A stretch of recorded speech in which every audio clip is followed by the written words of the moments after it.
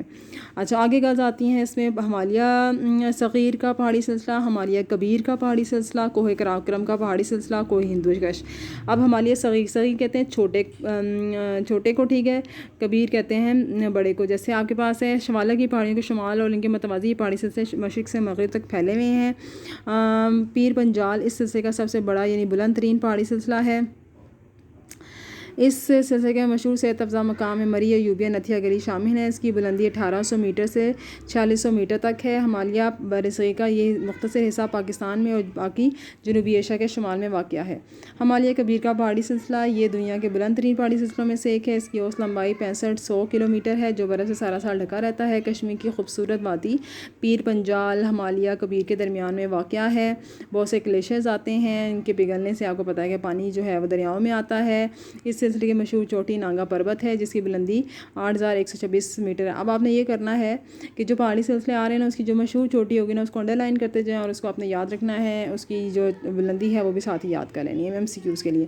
کوہ قراقرم کا پہاڑی سلسلہ کوہستان ہمالیہ کے شمال میں سلسلہ کوہ قراقرم کشمیر اور گلگت میں چین کی سرحد کے ساتھ مغرب کے سے مشرق تک پھیلا ہوا ہے. اس کی اوسط بلندی 7000 میٹر ہے. دنیا کی دوسری بلند ترین چوٹی جس کو ہم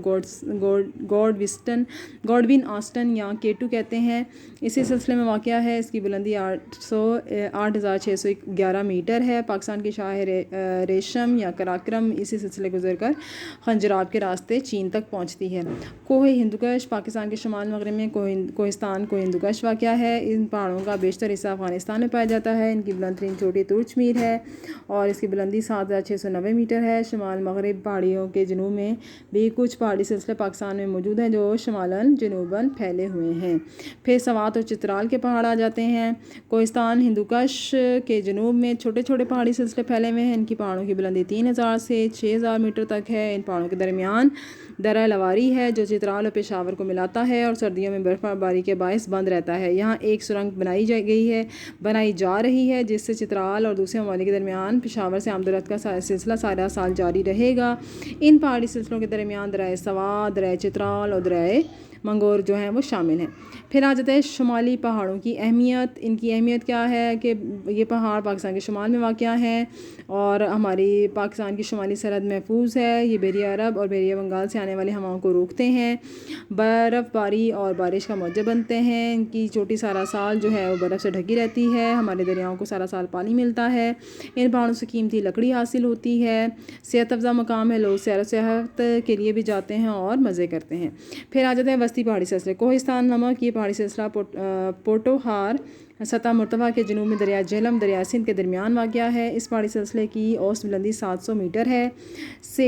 سکیسر اس سلسلے کا خوبصورت مقام ہے۔ اس میں نمک، جپسم اور کوئلہ جو ہے وہ ذخائر پائے جاتے ہیں۔ کوہ سلمان، کوہ کیرتھر، پھر آ جاتا ہے دریائے سندھ کے مغرب میں وزیرستان کی پہاڑیاں اور دریائے گومل کے جنوب سے یہ پہاڑی سلسلہ شمالاً جنوباً شروع ہو کر پاکستان کے وسط تک پھیلا ہوا ہے۔ اس سلسلے کی سب سے بلند چوٹی تخت سلیمان ہے جس کی بلندی 3443 میٹر ہے۔ اس علاقے کا اہم دریا بولان ہے جو درہ بولان سے بہتا ہے اور دریائے سندھ سے جا ملتا ہے۔ کوہ کیرتھر کوہ سلمان کے جنوب اور دریائے سندھ کے مغرب میں کوہ کیرتھر کا پہاڑی سلسلہ ہے۔ یہ دریائے سندھ کے زیریں میدان کے مغرب میں آتا ہے۔ کم بلندی اور خشک پہاڑوں پر مشتمل ہے۔ اس کے مغرب میں حب اور مکران کے پہاڑی سلسلے ہیں۔ یہ پہاڑ پاکستان کے جنوب میں واقع ہے۔ پھر آ جاتا ہے مغربی پہاڑی سلسلے۔ کوہ سفید کا پہاڑی سلسلہ، وزیرستان کی پہاڑیاں، ٹوبا کاکڑ پہاڑی سلسلہ۔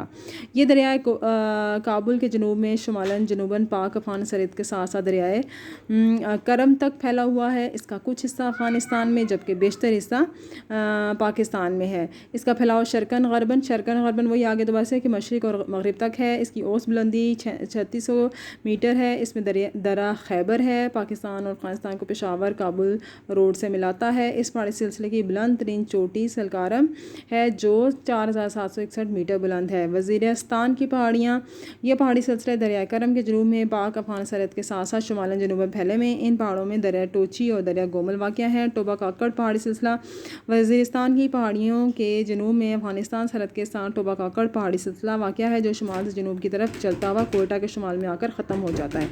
چاغی کی پہاڑیاں آ جاتی ہیں پاکستان کے مغرب میں افغان سرحد کے ساتھ چاغی کی پہاڑیاں ہیں۔ پاکستان نے ان پہاڑیوں میں 28 مئی 1998 میں 8ویں دھماکے بھی کیے۔ راسکو کی پہاڑیاں، یہ پہاڑی سلسلہ چاغی کی پہاڑیوں کے جنوب میں واقع ہے۔ چاغی کے مغرب میں کوہ سلطان واقع ہے۔ پھر آ جاتے گز سطح مرتفع کہتے ہیں ہم، دو حصوں میں اس کو تقسیم کیا ہوا ہے، دو طرح کے ہیں سطح مرتفع پوٹوہار، سطح مرتفع بلوچستان۔ کوہستان نمک کے شمال میں دریائے جہلم دریائے سندھ کے درمیان سطح مرتفع پوٹوہار ہے۔ اس کی زیادہ بلندی 600 میٹر تک ہے۔ اس میں چونا، کوئلہ اور معدنی تیل کے وسیع ذخائر پائے جاتے ہیں۔ پاکستان اپنی معدنی تیل کی ضرورت کا کچھ حصہ یہاں سے پورا کرتا ہے۔ سطح مرتفع پوٹوہار کی سطح بےحد کٹی پھٹی ہے۔ دریائے سوان اس کا مشہور دریا ہے۔